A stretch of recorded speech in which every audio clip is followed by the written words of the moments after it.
So goal setting in a lot of ways is like trial and error. You have to figure out what works. And the only way to figure out what works is if you try different things. That's how you come up with the system and with the goals that you want to try to achieve.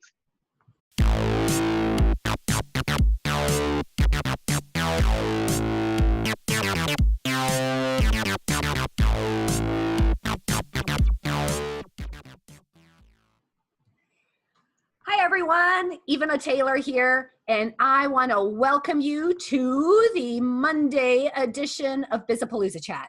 Now, the lines between our work and our personal life have been blurred to the point of complete integration. Now, we claim to disconnect while still checking emails for emergencies or Facebook for updates, but how does any of this help us get to where we really want to be?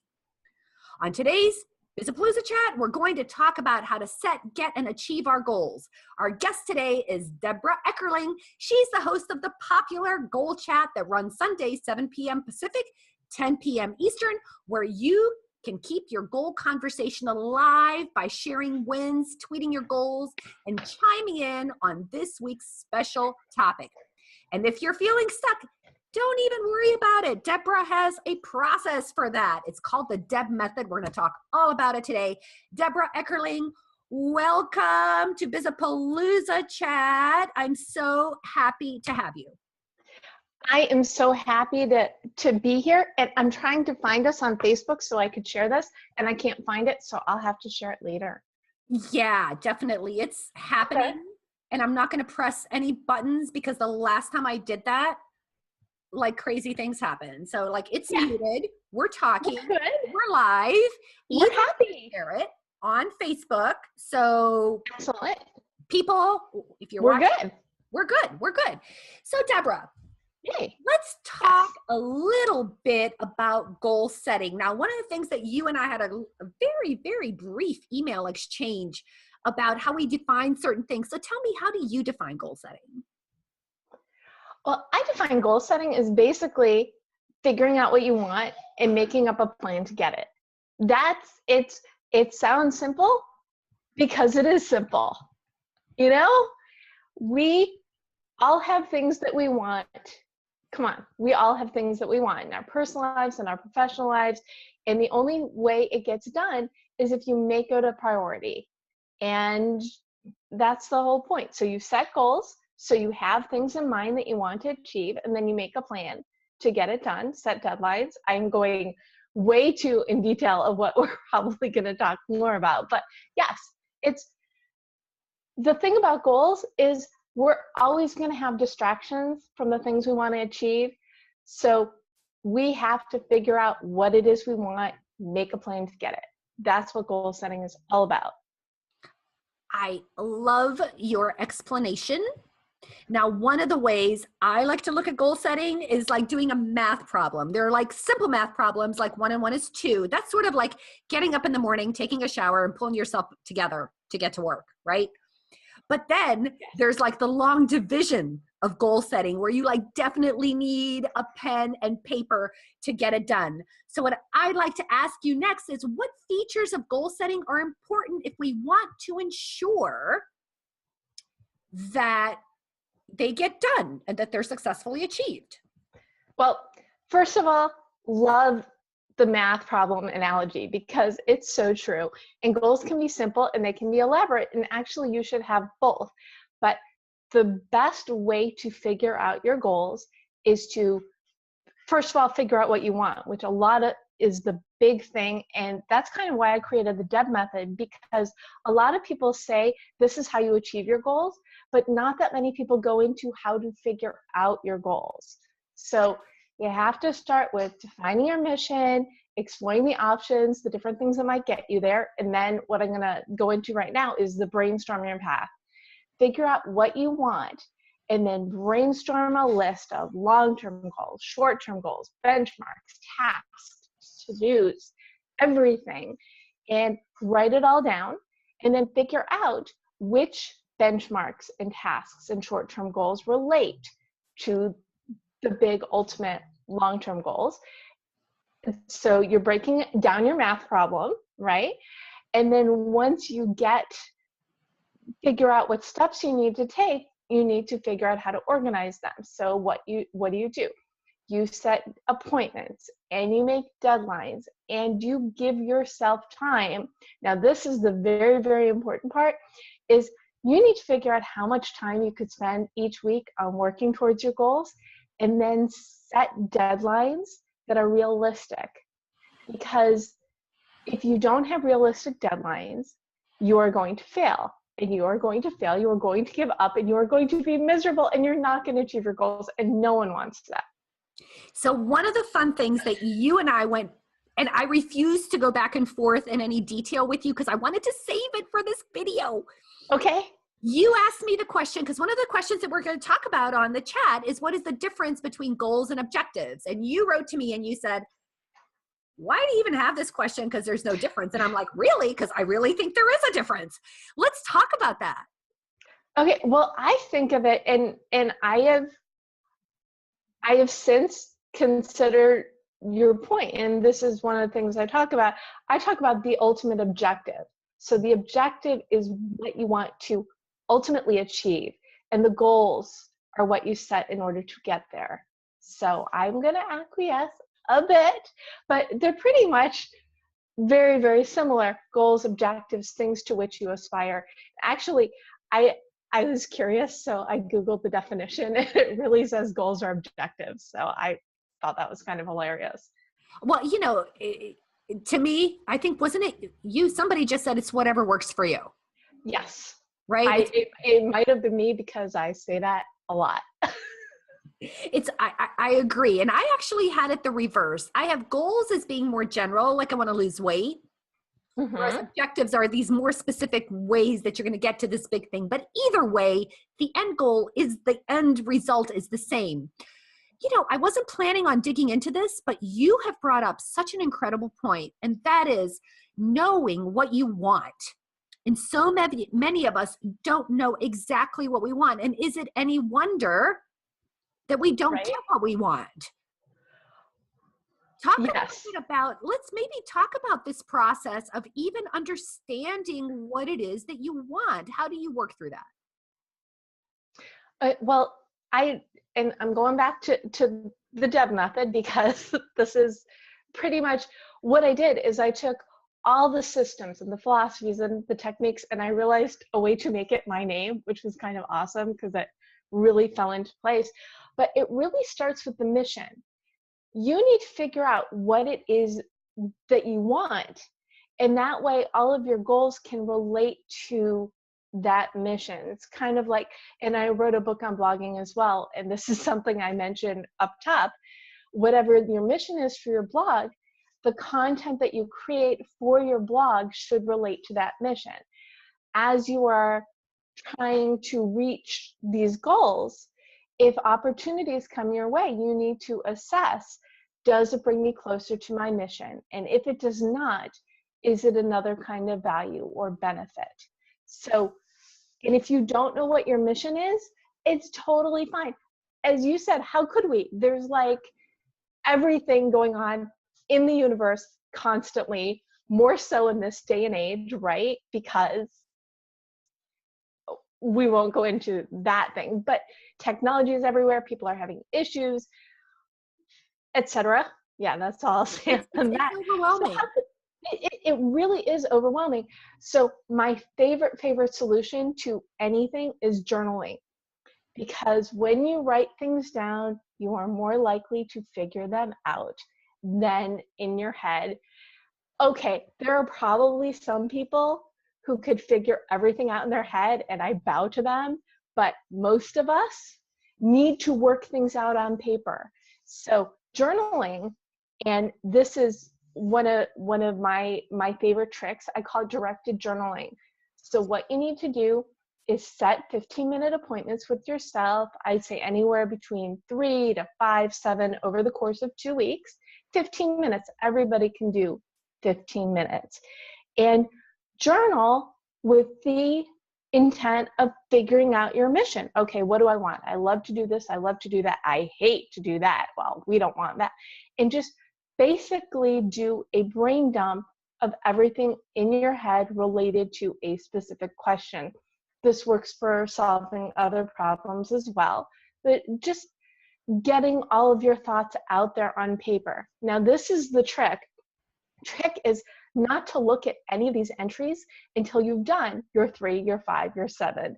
And then afterwards, you can look at it objectively, see your common themes, and pick out what it is you are most drawn to.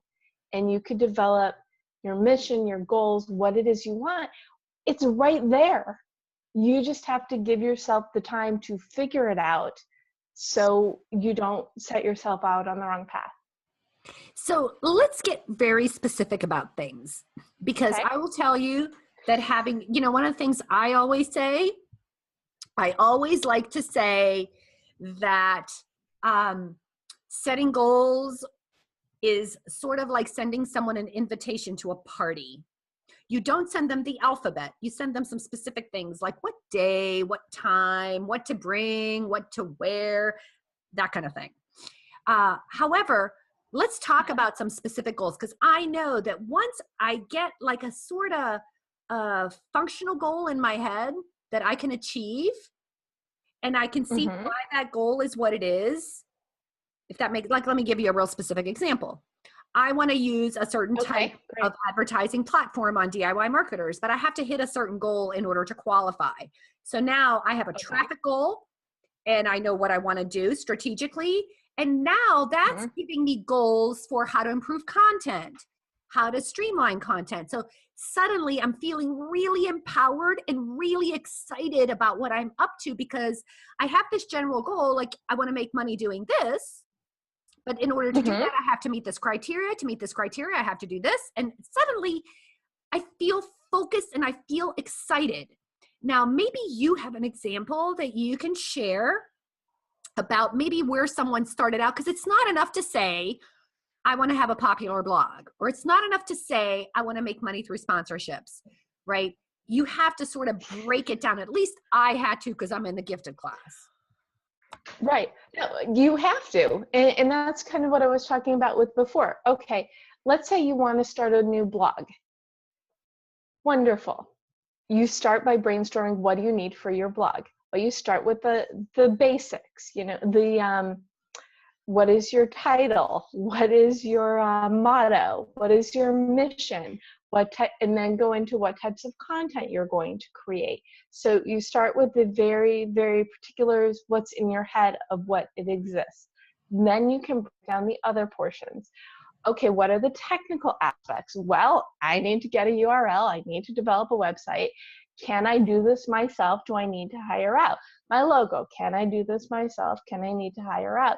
This is really the matter of, again, brainstorming all the steps it needs. And this is not even like a one-time brainstorm. This is another really good technique is, and if you're a handwriting person, do it in a physical notebook. But if you're more likely to type, do a computer document. Keep an ongoing list of everything you need to do, because you're not going to remember everything the first time you think of things. So like with the blog, so you start with, okay, my first goal is to figure out what it's all about. And I'm going to give myself 2 weeks to it, because I want to do some directed journaling and I want to figure out some bitty things of it. And then the next one is, okay, so that deadline's in 2 weeks. And then after that, you give yourself 2 weeks to figure out the technical aspects, whether it is to get my book and it'll guide you through. I hate it when people do that, but I had to say it. Or find a web person, or reach out to your network and say, okay, who do I know or who do you trust to set up a website? Who do I know? Who do you trust to get me a logo? So the little bits and pieces that are the technical aspects. And then phase 3 would be starting to write the content, figuring out your categories and all the little bits and pieces that go into it, but it's basically 3 phases: the idea phase, the construction phase, and the creation phase. And then you go into the promotion phase, which is a whole new set of goals. So it's really a matter of breaking it down. Another example would be, let's say someone's not happy with their job. So they have to make a decision. They have 3 options. Do I want to get another job doing the same thing? Do I want to explore another career path? Do I want to start a side business? And hopefully, you know, A and B are irrelevant. So to figure out, what does that mean? Well, if I want to explore a new career path, I need to start, well, in all of them, it's the exploration phase. I need to talk to other people who do the thing I think I want to do. Or if I want a different job in my field, I need to figure out who I trust, who are not going to, you know, blow the whistle on me, who I can talk to, who might have options for me. Or option 3 would be, what kind of business do I want to create, and go through that process. So it's breaking it down, setting goals based on the amount of time you have, and then just committing to it and doing it, which is probably for most people the hardest part, because life, right? It's a commitment you're making to yourself because you want your life to go in a different direction. And if you don't give you that time, no one else is going to. So I have to ask the obvious question: how do you remain committed and focused to your plan? Because as you said, life gets in the way. What are some techniques that you would recommend to keep us excited and motivated? Well, the first one, I'm going to reiterate: figure out how much time you can spend. If all you have is an hour a week, great.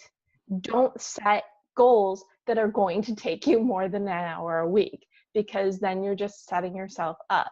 I have an appointment with myself that every day at 4 o'clock, it goes off. The appointment is just Deb. I get a reminder, Deb starts in a half an hour. It is basically saying, if I haven't spent any time on my personal projects that day, I need to either stop what I'm doing and work on it. And in all honesty, usually I have by then, but if I haven't, stop everything, or I move the reminder to a little bit later in the day. But this way, I'm spending consistent time. Now, I do have another rule. I call it the 5 of 7 rule, which is, although we like to think that we can work on our projects every day, life happens. It doesn't. If you have a 15-minute everyday goal, and then you miss Monday, so you have to do a half an hour on Tuesday, you miss Tuesday, it's 45 minutes on Wednesday. If you did not have 15 minutes on Monday, you certainly don't have 45 minutes on Wednesday, and then your week is shot. So if you give yourself I call it the gift of the day off. You miss Monday, fine, start from scratch on Tuesday. Figure out how many days a week you can work towards your goals, and just say, okay, I'm going to do it 3 days this week. And you do it your 3 days. And if you have time to do 4, great. If you have time to work for more than 15 minutes, wonderful. But you want to be realistic in your time so you actually do it and stay on track. The other way to make sure your goals are done are accountability. So I've got my goal chat, Twitter chat on Sunday nights, where people start with, what's your best win of the week? And then what are your goals for the week? And then we talk about a special topic. I have also my Facebook group, which is on goal setting and accountability, productivity. It's Sunday night. It's, how'd you do on your goals this week? Monday, I post please post your goals for the week. And in the group, there are other different threads like networking goals and Toot Your Horn Thursday.